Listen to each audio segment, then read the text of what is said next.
तेजो वायुर्यथा विमयो यत्र तथा धाम्नासेन सदा सत्यं परं सत्यं परं सत्यं परं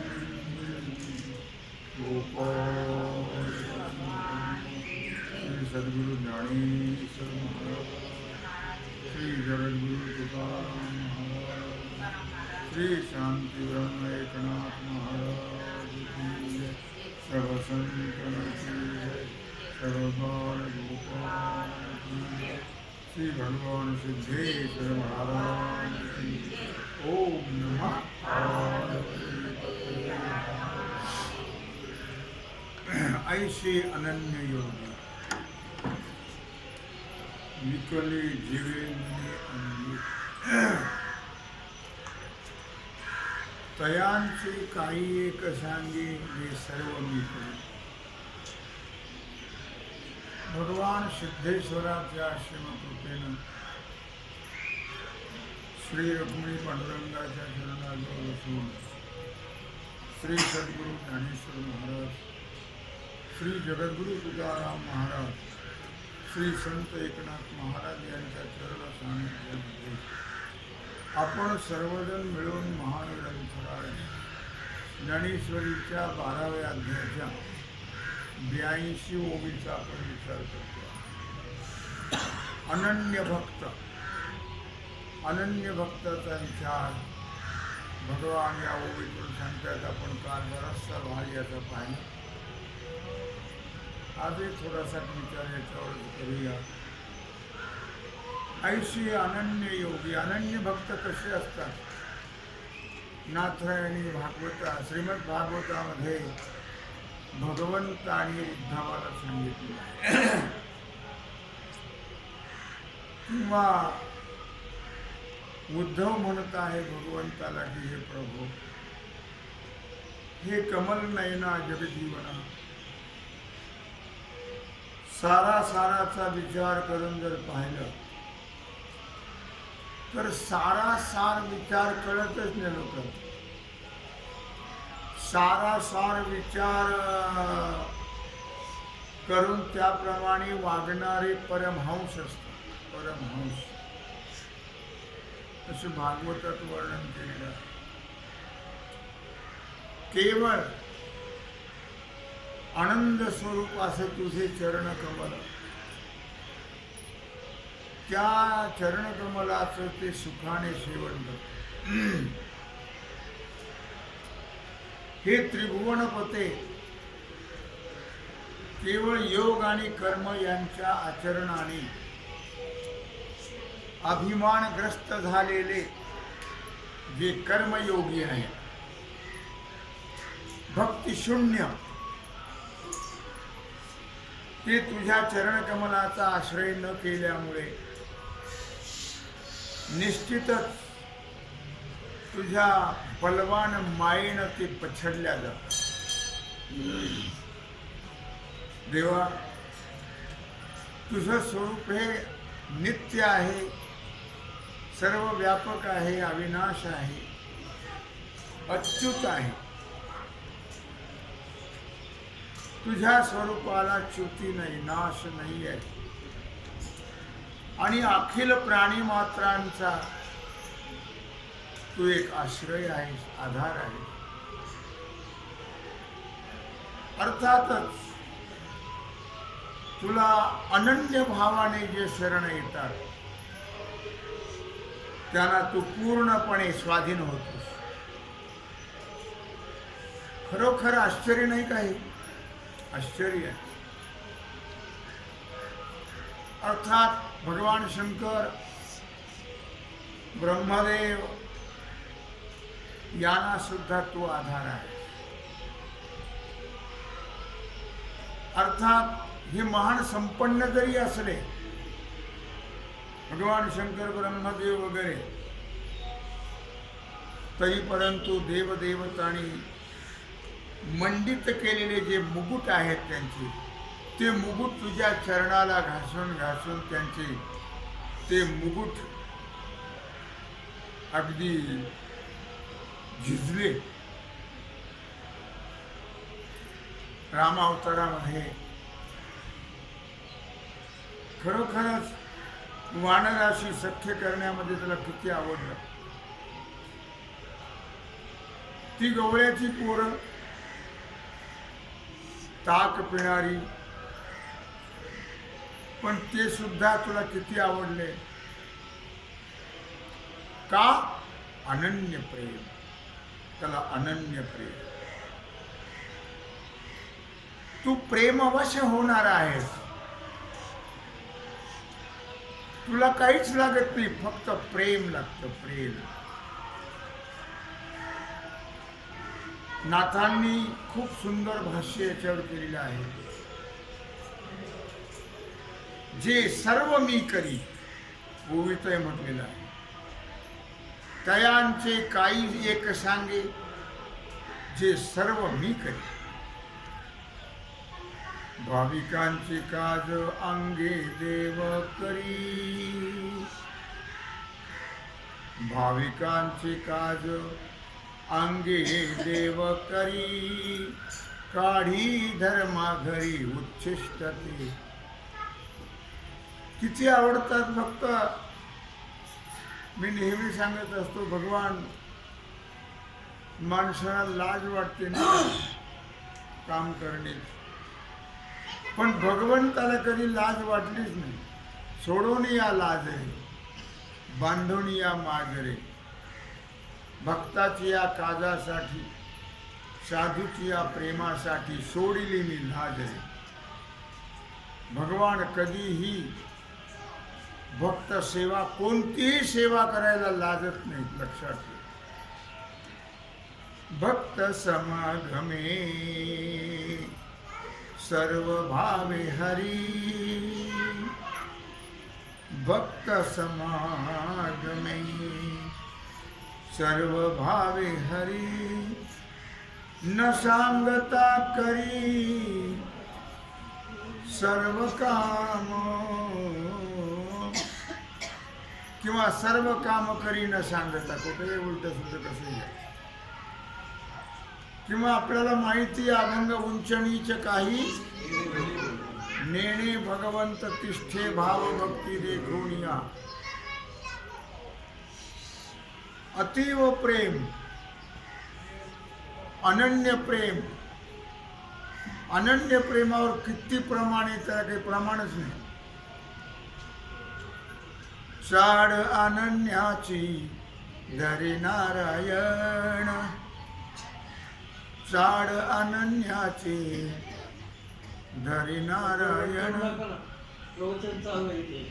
त्याला काय गरज त्याची बघा. ते तुमचं प्रवचन करणारे बोंबला तिकडं. चाड अनन्याची धरी नारायण. आपणा समान करी रंका. आपणा समान करी रंका. चाड अनन्याचे धरे नारायण. भाव जैसा माझ्या ठाई तुम्ही धरा. भाव जैसा माझ्या ठाई तुम्ही धरा. तैसाची मी खरा तुम्हाला गी. तैसाची मी खरा तुम्हाला गी. नारायण जोडे एकविध भावे. अनन्याची उदाहरणे. नारायण जोडे एकविध भावे. तुका म्हणे जीवे जाणे लागे. तुका म्हणे जीवे जाणे लागे. याती कुळ नाही तयासी प्रमाण. याती कुळ नाही तयासी प्रमाण. अनन्य अनन्य तुका म्हणे, अनन्य अनन्य तुका म्हणे. एक विषय तो सकलांच्या हरी, त्याच्या आवडीने आवडी तरी. आली हे धावती,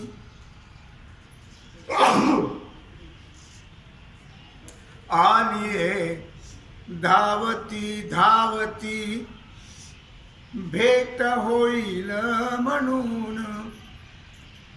आली हे धावती धावती, भेट होईल म्हणून. तव ते टळली वेळ हो, माझा उरला शेण. तव ती टळली वेळ हो, माझा उरला शेण. अनन्य भक्तीचे प्रमाण आहे. जळो आता संसार हो, कैसे वट पुरे. जळो आता संसार हो, कैसे वट पुरे. तुकयाच्या स्वामी गोपाळा लागे जीव झुरे. तुकयाच्या स्वामी गोपाळा लागे जीव झुरे. धरोनी विश्वास करियाता धीर. करोनी विश्वास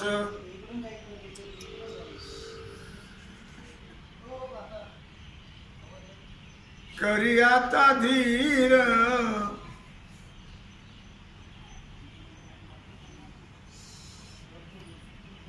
करिता देव हाची निर्धार. तयाचा वाहे योगक्षेम भार. नाही अंतर तुका म्हणे, लौकिका पुरती नवे माझी सेवा. तू खूप बरं म्हणताय. लौकिका पुरती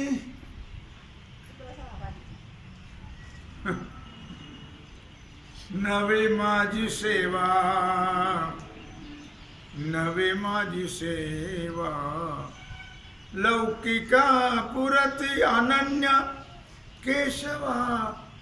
दास तुझा अनन्य केशवा. दास तुझा. धीर तो कारण साय होतो नारायण. नेदी होशीन वाहतो चिंता दासाची. सुखे करावे कीर्तन हर्ष गावे हरीचे गुण. वारी सुदर्शन आपणची कळी काळा. जीवावेची माता बाळ जड भारी होता. तो नव्हे दाता प्राकृता या सारीखा. अनन्याचे प्रमाण आहे. हे तो माझ्या अनुभवे अनुभवा आले जीवे. तुका म्हणे सत्य भावे आहाच नये कारण. विकलो ते सेवा जीवे एकाग्र भावे एकविध. निष्ठा एकनिष्ठा अनन्य भाव. तुमच्या माहितीचे एक दृष्टांत सांगतो मी. निष्ठा अनन्य भाव कसा असतो म्हणून म्हटलं. तुका म्हणे तय विकलो जीवा तया जीवा. विकलो तया जीवा आणिक विठ्ठला विनमी नेने. आणिक काही मज नावडती मात एका पंढरीनाथा वाचू. मोठी महत्वाची गोष्ट आहे, लक्षात ठेवा. निर्धार केवढा, निष्ठा केवढी, अनन्यता केवढी. अर्थात श्री भानुदासाचं उदाहरण आहे, तुम्हाला माहिती आहे, तरी पण थोडा वेगळा, त्याच्यातून थोडा वेगळा भाग आहे. तसाच थोडंसं कमी जास्त केलेलं आहे. भानुदास महाराजांच्या काळामध्ये विजयनगराचं, नगरला साम्राज्य होतं, विजयनगरचं. कर्नाटकामध्ये विजयनगर आहे. तो राजा जो होता तो मोठा विठ्ठल भक्त होता. तो राजा, त्याने भगवंताची करुणा भाटली. देवा, मला फार लांब पडतं रे, कर्नाटक फार लांब आहे, तिथून यायला मला फार काळ लागतो, तेव्हा तू चल ना माझ्याकडे. भगवंताचा स्वभाव आहे, होय भक्ती केला तैसा, पूर्वी धरावी ती इच्छा. ठीक आहे, नेलं भगवंताला, कारण तो परमभक्त होता. तिथं मोठं मंदिर बांधलं, सिंहासन तयार केलं, तिथं भगवंताची स्थापना केली. पण भगवंताने एक अट घातली त्याला, की जर माझ्या भक्ताचा अपमान झाला तर मात्र मी थांबणार नाही, लक्षात ठेव. झालं अशा प्रकारे. मग पंढरपूरला आषाढी वारीला सगळी भक्त मंडळी आली. पंढरी सुनी, सुनी सुनी वाचे तुझी पंढरी. पंढरी म्हणजे देवच नाही. कुठे गेला देव, कुठे गेला देव, कुठे गेला देव, कोणी नेलं देवाला. कारण देव असं आहे की कोणी नेलं की तिकडे जातो, असं आहे. मग तपास केल्यानंतर कळलं त्यांना, समजलं त्यांना किंवा राजाने विठ्ठलाची मूर्ती नेलेली आहे. कर्नाटकात तुंगभद्रेच्या काठावरती ते नगर आहे. त्या नगरीचं नाव आहे हम्पी विरूपाक्ष. हे त्या नगरचं नाव आहे, हम्पी विरूपाक्ष. तिथं मोठं मंदिर आहे, फार सुंदर आहे, आजही आहे. आणि तिथं मूर्तीची स्थापना करून त्याला नाव ठेवलं विजय पांडुरंग, विजयी पांडुरंग असं नामाभिधानही केलं त्या राजाने. पुढे राजाला तवाट घातलीच होती भगवंताने, त्या अटीवरच हम्पीला आले होते भगवान. तेव्हा तुझ्या राज्यामध्ये जर माझा भक्त अपमानित झाला तर मी मात्र हम्पीला राहणार नाही, हे लक्षात असू दे, अशी आट घातली. झालंय अशा प्रकारे. मग आता भक्त मंडळी सगळी जमली, आता काय करावं, देव नाही आहे इथे. मग आता कोण जाईल देवाला आणायला? तर म्हटले आपले भानुदास महाराज जाते. भानुदास महाराज फार मोठे एकनिष्ठ अनन्य भक्त होते. ते जाऊन आणतील विठ्ठलाला. मग काही सवंगडी घेतले भानुदास महाराजांनी बरोबर आणि ते हम्पीला गेले. तिथं गेल्यानंतर मंदिरात गेले, ते विठ्ठलाला नमस्कार केला आणि भजन करत बसले मंदिरामध्ये. रोज देवाला आळवावं, देवाला आळवावं. देवा पंढरीला असंख्य भक्ती मेळावा जमलेला आहे भक्तांचा. चला ना पंढरीला, चला ना पंढरीला, असं देवाची रोज करुणा भाकावी, रोज भजन करावं त्या मंदिरामध्ये. तुझ्या भक्तीची सर्व आतुरता लागलेली आहे भक्तांना. तेव्हा भानुदास रात्रंदिवस भजन करत. हा बाबा डोळे सुद्धा उघडत नव्हता. काय भाळला होता कोणाच ठेवू त्याच्या 56 भोगाला. कारण तिथं काय मिळायचे, शिळे तुकडे वार करायचे. वारकड्याकडे काय असायचे, शिळ्या भाकरी. झालं मग अशा प्रकारे गावातला व्यवहार सर्व काही पद्धतशीर चालत असे. राजामुळे बरेचसा भाग भक्तिमय झाला होता नगरीत. कारण राजा जसा असेल तशी प्रजा असते. राजाच हायब्रिड असेल तर मग प्रजा तशीच असेल. तेव्हा मग राजा मोठा भक्त असल्यामुळे लोकही खूप भाविक भजन करत असतात. एकदा काय झालं की बगला भजनामध्ये भानुदास महाराज इतके रंगून गेले आणि ते देहभान विसरून गेले ना. हा बाबा प्रसन्न झाला. याने आपल्या गळ्यातला नवरत्नाचा हार काढला आणि भानुदास महाराजांच्या गळ्यात घातला. याला खबरही नाही त्याची. ते बसले आपलं भजन करत आणि मग पुजारी आले पहाटे काकड आरतीला पूजेला.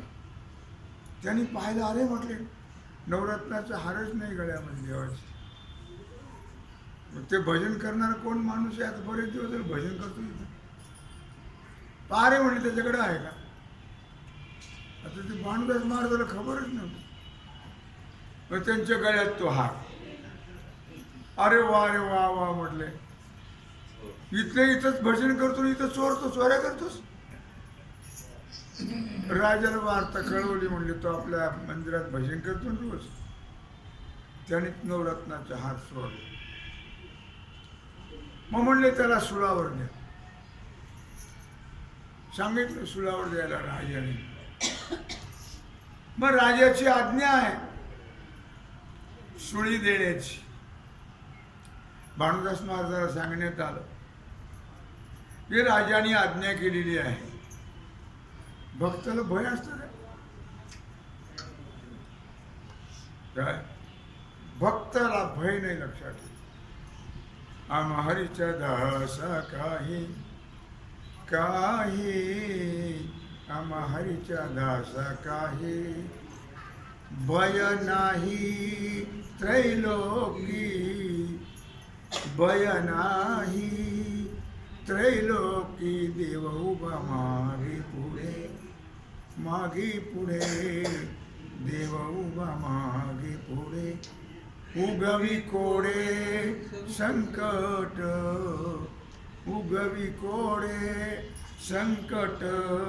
देव उभा मागे पुढे देव उभा मागे पुढे.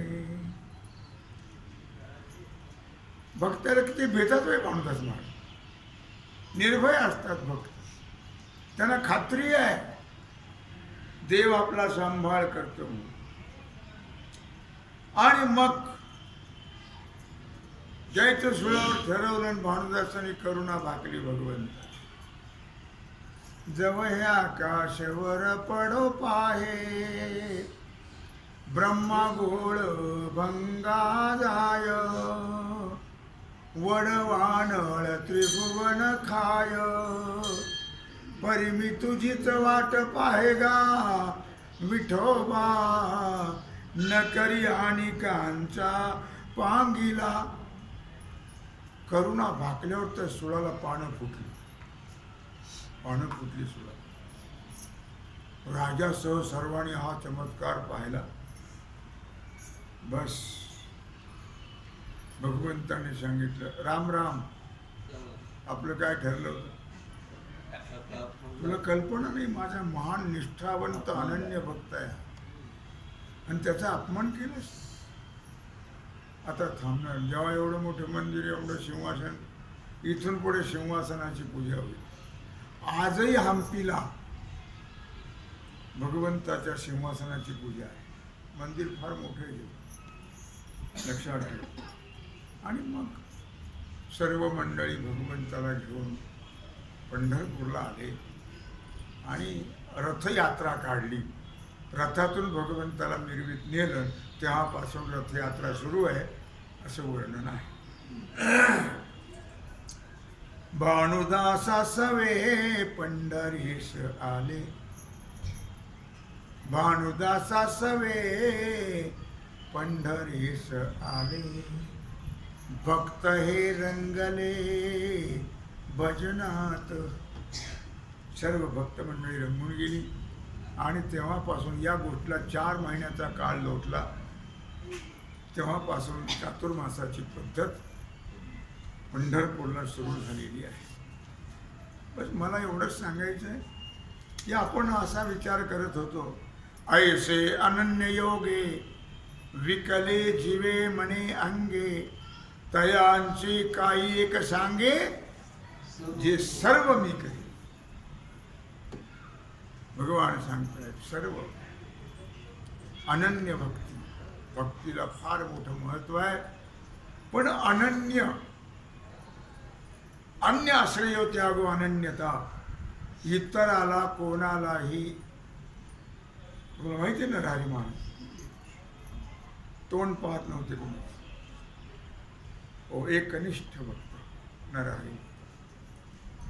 शिवाची उपासना, शिवाचं नाव, आडवाच गंध लावायचा, आडवच सारवायचं.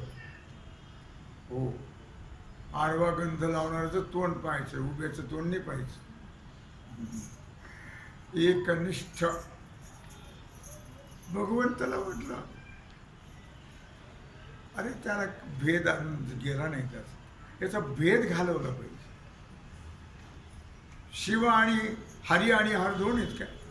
हरिहर भेद नाही नका करू वाद, एक एकाचे हृदय गोडी साखरेचा ठाई. माहित नाही अजून नरहरीला. मग त्या भगवंतानी युक्ती लढवली. एक सावकाराने नवस केला होता, भगवंताला सोन्याची साखळी लावा बांधायची कमळी. परवाने के एकाने भगवंताला कितीतरी तोळ्याचा हार केला. 26 लाखाचा. हो, कितीतरी तोळ्याचा हार केला, फार मोठा सोन्याचा. अशी भक्त मंडळी आहेत उदार, एकनिष्ठ. लक्षात ठेवा. तेव्हा मग त्या सावकाराने ठरवलं आता हे उत्तम प्रकारची साखळी करायची. कोणाकडे विचारलं पंढरपुरात कोण आहे कारागीर सुंदर? ते म्हणले नरहरी आहे बघ. मग गेले नरहरी महाराजाकडे. म्हणले महाराज मला पांडुरंग नाव घेऊ नको, काय बोल काय करायचं, नाव घ्यायचं. ते नाव सुद्धा ऐकत नव्हते. इतकी अनन्यता, एकनिष्ठता. ते म्हणले साखळी करायची, मोजमाप घेऊन ये. नाव घेतलं नाही, मोजमाप घेऊन आणलं त्यांनी. मोजमाप यांनी साखळी केली, उत्तम साखळी बनवली. 31 तोळ्याची साखळी बनवली. काय त्याच्यावर सुंदर नक्षी वगैरे. तर 31 तोळे म्हणजे साधी गोष्ट नाही. आणि मग घेऊन जा म्हटले. घेऊन गेलो. ते 4 बोट जास्त झाले. त्याला म्हटलं मोजमाप तर नेलं होतं, इकडे भानगडे व. हो म्हणले महाराज 4 बोट वाढली. मग त्यांनी कमी करून दिली. ते पुन्हा गेलं, ते लावली तर 4 बोट कमी पडली. आता काय भानगडे व. त्यांनी महाराज 4 बोट कमी पडली. पुन्हा 4 बोट वाढवून दिली. ते गेले तिथं तर ते म्हणले महाराज 4 बोट पुन्हा कमी पडली. चल मला घेऊन चल म्हटलं. येण्यासारखं करतोस. मग कान पक्के बांधले. गजर ऐकू यायचं नाही भजनात विठ्ठलाचं, ऐकायचं नाही. काही ऐकू येणार नाही असे कान बांधले. डोळे पक्के बांधले आणि धरून नेलं तिथं. मूर्तीपाशी नेलं. आला म्हणले हात बघा ते कमरत तुमच्या हाताने. ते चापायला गेले ते त्रिशूळ, डमरू, व्याघ्रचर्म. अरे तुम्ही म्हटलं भगवान शंकर आहे. सोड सोडा म्हणले डोळे माझे. डोळे सोडले ते सुंदर ते ध्यान उभे विठेवरी. अरे बांधा बांधा म्हणजे बांधा. हे काय नाटक आहे. पुन्हा डोळे बांधले, कान बांधले. पुन्हा माप घ्यायला गेलं तर ते पुन्हा पाहिल्यासारखं. त्रिशूळ आहे, डमरू आहे, व्याघ्र चर्म वगैरे आहे, सगळं ते पाहिलं. मग त्यांच्या लक्षात आले पण काहीतरी भानगड आहे. चढधडम डोळे पाहिलं भगवंताकडे तर भगवान क्षणात शंकर दिसायचे आणि क्षणात विठ्ठल दिसायचे. काही लोक असं म्हणतात की देवाने शंकराला डोक्यावर घेतलं. बावळटपणा आहे का काय येण्याचा. त्यांनी डोक्यावर पिंड का आहे तर मी आणि भगवान दोन नाही एकच आहोत. अभेद आहे म्हणून ते डोक्यावर घेतलं. जेव्हा शंकराला डोक्यावर घेतलं देवाने, अरे दोन असले डोक्यावर घेतलं नाही, एकच आहेत ते. काय मला मुद्दा काय, अनन्यता केवढी निष्ठा होती नरहरी महाराजांनी. आणि तिथून मग ते भगवंताचं पांडुरंगाचं भजन करू लागले. सर्व सुखाचे आगर, सर्व सुखाचे आगर म्हणे नरहरी सोनार. गजचर्म व्याघ्रांबर, गजचर्म व्याघ्रांबर. सर्व सुखाचे आगर म्हणे. चुकलं का? माग पुढं होत असतो काय. हो, सर्व सुखाचे आगर म्हणे नरहरी एकनिष्ठ. भगवान सांगतात असा जो एकनिष्ठ भक्त आहे तेषामहं समुद्धरता मृत्यू संसार सागरात भवामिनचरात पार्थ मय्या वेशित चेतसाम. भगवान या 7व्या श्लोकातून सांगतायत अर्जुनाला, अर्जुना तेषामहं समुद्धरता, तेषाम अहम समुद्धरता, समुद्धरता मृत्यू संसार सागरा भवामणिचरात पार्थ मय्या वेशित चेतसाम. माझ्या ठिकाणी ज्यांनी आपलं चित्त स्थिर केलेलं आहे, अनन्य भक्त जे माझे आहेत त्यांना मी वेळ लावतच नाही. न चिरात, अजिबात वेळ लावत नाही.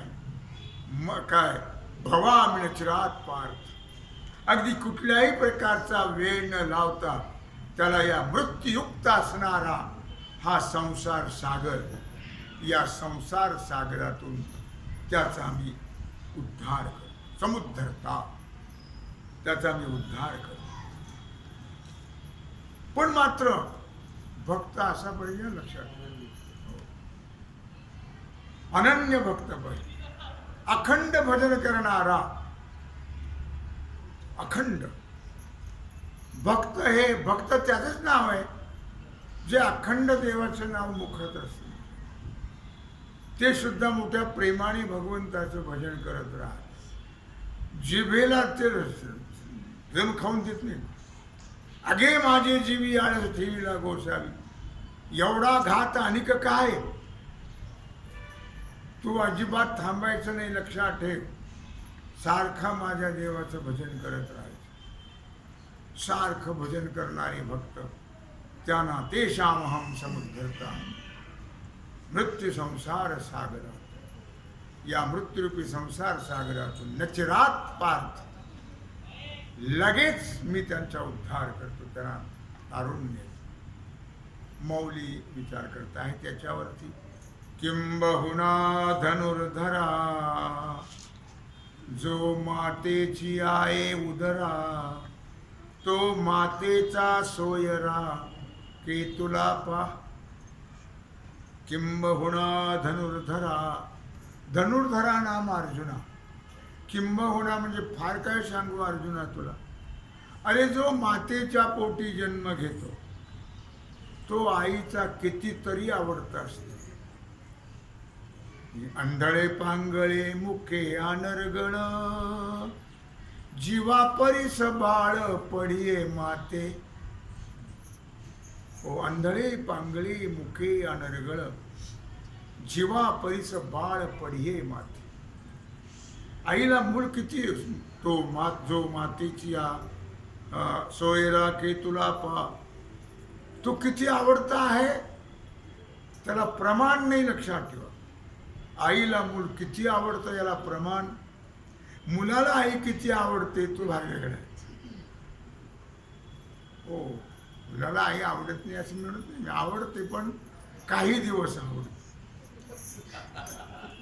जोपर्यंत तो 2 हातच आहेत त्याचे. तोपर्यंत एकदा चतुर्भुज झाला रे झाला की मग तो आईला आई सुद्धा म्हणत नाही. हो, आईला आई नाही म्हणत आणि बापाला बापही म्हणत हो. मग ती प्रत्यय लागतो. आता तर ती बी नाही, आता नावानेच बोलतो. पूर्वी बोलत नव्हते. कुठे गेली ती, कुठे गेली ती, कुठे गेली ती, कुठे गेली ती. एखादी खरपूस आई असली की मुर्द्या तुझा मुर्दा गेला मेल्या, तुला खरडून भरडून घातला आतापर्यंत, तेव्हा नव्हतं ती ती म्हणत. आणि आज तुझ्या तोंडात चावती काय आई. गरीब असेल बिचारी तर तेरी चूक मेरी चूक. खरपूस नसतं, येडपाट उगेच कोणीकडचं. त्या जाग्यावरच नीट केला पाहिजे. त्याची आयगाई नाही, जाग्यावर नीट. कसं मला कसं बरं नको बोलू. तेव्हा मला मुद्दा काय सांगायचा आहे की किती आवडतं मूल आईला. ओ जीवा परिस बाळ पडिये माते. जीवापेक्षाही तसा देवाचा आणि भक्ताचा संबंध आहे. मातेच्या उदरात जन्म घेणारा, उदरात असणारा, त्याच्यावर मातेचं किती प्रेम आहे असतं याचं निरूपण करता येणार नाही. त्याला कुठली उपमा देता येणार, ते निरुपमेय आहे. त्याला उपमाच नाही. लक्षात ठेवा. तसं तर माता 16 प्रकारच्या सांगितल्या. ब्रह्मवैवर्तक पुराणामध्ये 16 प्रकारच्या माता सांगितलेल्या आहेत. स्तनदात्री, गर्भदात्री, भक्षदात्री, गुरुप्रिया,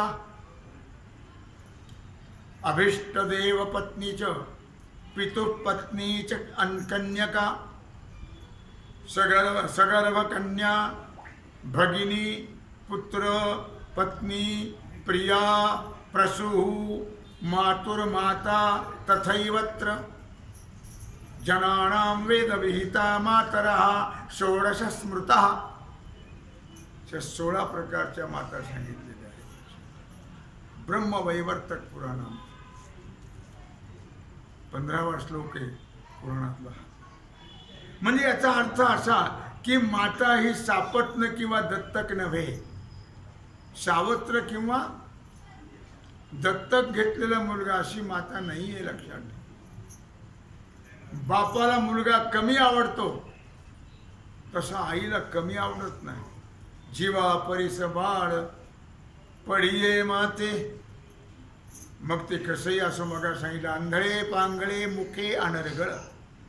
आंधळ असेल, पांगळं असेल, शिंबडं असेल, किती अनर्गळ जरी असलं तरी जीवा परिस बाळ पडिये माते. त्याला जर बाहेर न्यायचं असेल तर बाप म्हणतो त्याला जरा स्वच्छ करून दे पासून पासून. तुझ्या काय हाताला लागेल काय, बापच तो शेवटी काय. आणि आई ती आईच.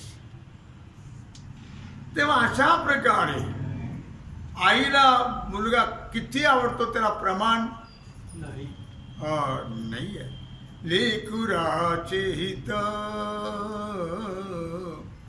लेकुराचे हित, जाणे माऊलीचे चित्त, जाणे माऊलीचे चित्त. ऐशी कळवळ्याची जाती, जाती ऐशी कळवळ्याची जाती. करी लाभाविन प्रीती, करी लाभाविन प्रीती. ऐशी कळवळ्याची जाती. मातेची या चित्ती अवघी बाळकाची व्याप्ती. आईच्या चित्तामध्ये फक्त मुलंच, बाकीचा विषय नसतो. लक्षात. पोटी भार वाहे त्याचे सर्वस्व ही साहे.